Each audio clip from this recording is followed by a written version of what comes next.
आइए आज जानते हैं कि अवतल दर्पण में वस्तु का प्रतिबिंब की प्रकृति कैसी होती है, अर्थात वस्तु को किस स्थान पर कहाँ रखेंगे तो उसका प्रतिबिंब कैसा और कहाँ बनता है, उसी के बारे में जानते हैं। तो इस वीडियो में दो जगह की बात करेंगे। पहला है कि जब वस्तु को अनंत और वक्ता केंद्र के बीच में रखा जाता है। अनंत जानते हैं कि वक्ता केंद्र के पीछे जो होता है इसको कहते हैं अनंत, और वक्ता केंद्र यानी सी। अगर अनंत और वक्ता केंद्र के बीच अगर वस्तु को रखा जाए तो सपोज कीजिए ये वस्तु है, यहाँ पर ए बी वस्तु हुआ, तो जानते हैं कि कुछ प्रतिबिंब बनने का कुछ बेसिक रूल्स होते हैं। एक रूल होता है क्या कि जब भी कोई किरण दर्पण पर आपतित होती है तो परावर्तन के बाद मुख्य फोकस से गुजरती है। तो यह वस्तु है, तो इस वस्तु पर जब किरण आपतित होगी तो चलिए इसको हम आपतित करते हैं। आपतित हो गई दर्पण पर, तो बेसिक रूल्स के हिसाब से वह मुख्य फोकस से क्रॉस करती है।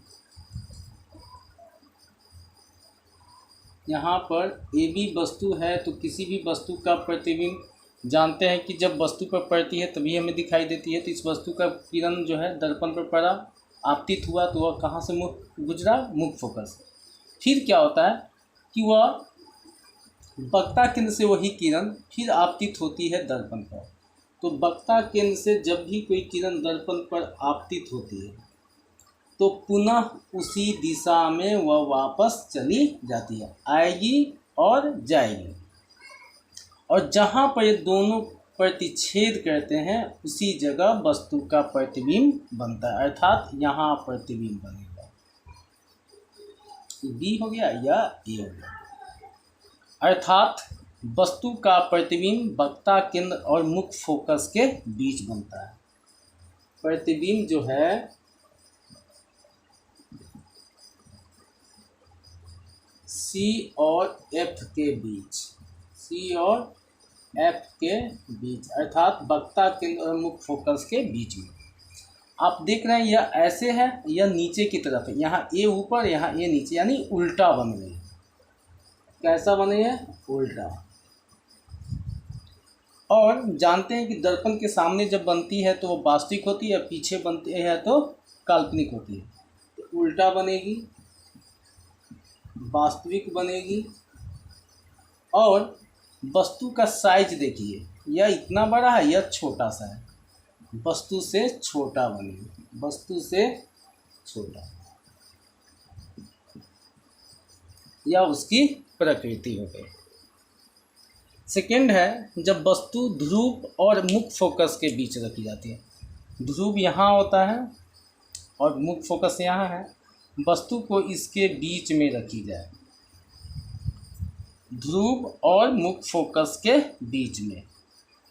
तो फिर उसी तरह से बेसिक रूल है कि जब दर्पण पर कोई किरण आपतित होती है तो वह मुख्य फोकस से क्रॉस करती है, यह जा रही है, यहाँ आ रही है, फिर वक्ता केंद्र से वही किरण दर्पण पर पड़ती है।